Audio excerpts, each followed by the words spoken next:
Lions, elephants, and bears. Oh my! 3 of the most beautiful yet intimidating members of the animal kingdom. But what intimidates these creatures, if anything? You might be surprised. Let's take a look. How about we start with the universally recognized king of the jungle, the lion?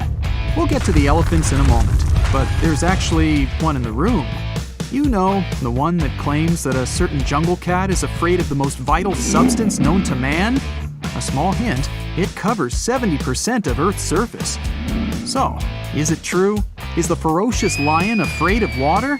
It's actually a myth. Lions enjoy taking a dip in the water because it allows them to cool off. This makes sense if you think about the climates the creatures have to face. Temperatures in a savanna climate range from 68 to 86 degrees Fahrenheit.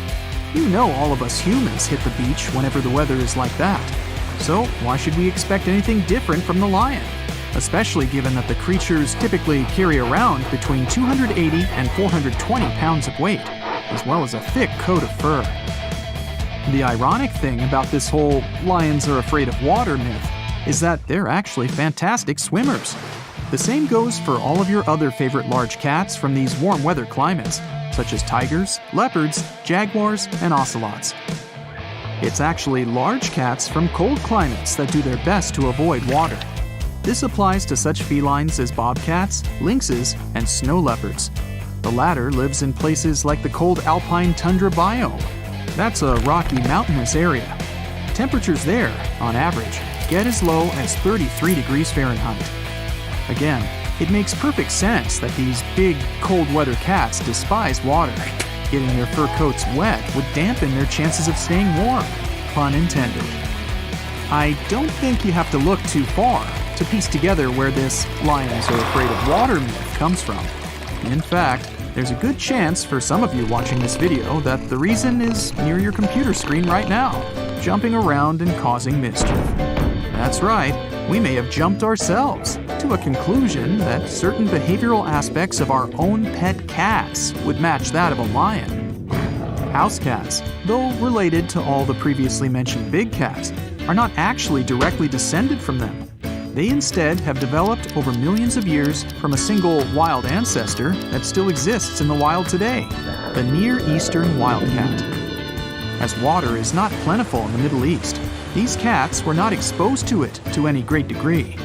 Like their descendants, they only appreciate it as a food source. As you likely see with your pet, they hardly bathe, swim, or interact with water in general. Lucky for them, they don't even need to. These domestic felines use their tongues to clean themselves. They can do this because their tongues have tiny hook-shaped papillae. They assist cats in grooming out knots and keeping the coat clean, sweet-smelling, and in overall immaculate shape. Cats, in general, are individualistic creatures. And you may be screaming at your screen right now proclaiming that your cat, in fact, loves water. And this is definitely possible. Some cats even like to play with water. For example, drips from the tap or bubbles in the bath. There are specific breeds of house cats that are known to enjoy the aqua life more than others. The Turkish Van, for example, which is also appropriately known as the swimming cat. It's believed that the breed developed an affinity for water by swimming in Lake Van to cool down. This lake is in the area the animals evolved from. Moving on to a problem a cat definitely doesn't have to deal with. Have you ever heard of musophobia, also known as suriphobia? Both words are valid names for a fear of mice and rats. There is a common belief that one particular animal that has this fear is the beautiful elephant. That's right, the same animal that, depending on the species, stands at the height of roughly 10 feet and weighs about 9,000 pounds. It's supposedly afraid of a creature that is a mere 4 inches in length and weighs less than 1 pound. But why did this belief appear?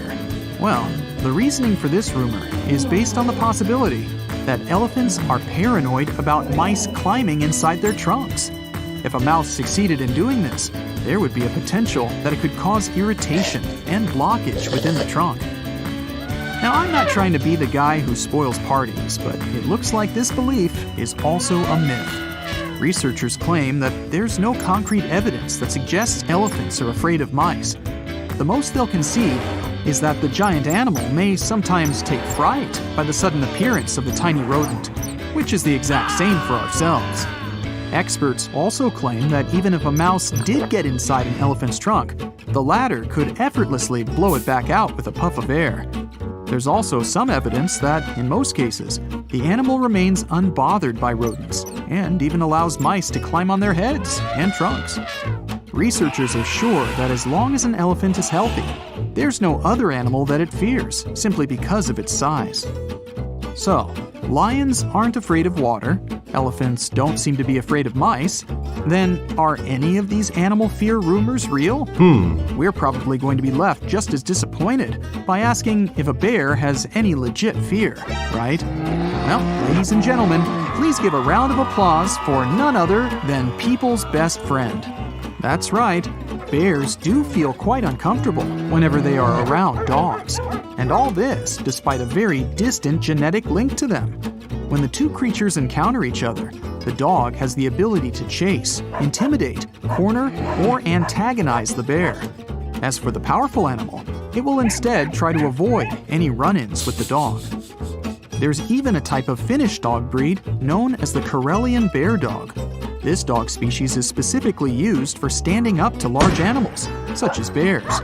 This dog has a great sense of direction, body flexibility and control, courage, sense of smell, and persistence. So, does this mean you can walk with your dog through an area known to have bears and feel absolutely calm and confident because of the presence of your loyal companion? Not really. Despite the fact that bears may be nervous around dogs, we can't forget their size and power. The American black bear can reach a height of nearly 7 feet and weigh up to 660 pounds. If a mother bear has nowhere to run or feels that her cubs might be in danger, it's extremely possible that she will lash out, which can only mean big trouble for you or your dog. So, nobody should ever test this theory. Instead, if you're ever planning to visit an unknown area with your dog, you should first plan ahead and familiarize yourself with the wildlife you may encounter there. Because you never know what a bear will do when it notices you and your pooch, especially given their mild case of cynophobia, which is the name given to a fear of dogs. At least we were able to find one genuine fear of another animal out of these 3 tough members of the animal kingdom. Weird that a dog, something that gives so many of us such joy and comfort in our own homes, is still the creature that's brave enough to take on a bear if need be. Well, not all heroes wear capes. Some just wear fur and a dog collar. Why don't we take a look at what frightens these great companions of ours? Ever wondered why your own dog becomes uncomfortable when it hears loud noises? The degree of fear differs in each dog, but it's the simple unpredictability of thunder and flashing lightning, or loud bangs that accompany firework displays that causes your dog uneasiness. The inability to understand what's causing this deafening noise may cause your dog to tremble, tuck its tail between its legs, or even run away from home. Another thing that can really frighten our loyal pets is when we leave them all alone by themselves. This can, unfortunately, lead to being a nightmare for your next-door neighbors, because a common symptom of this fear is excessive barking. This fear may also cause problems closer to home. Ever asked yourself why your dog chewed up your sofa? Housebreaking accidents are typical when a dog has separation anxiety. You can't stay mad at your dog for long though, right? Your pooch will make it up to you when you guys run into a bear.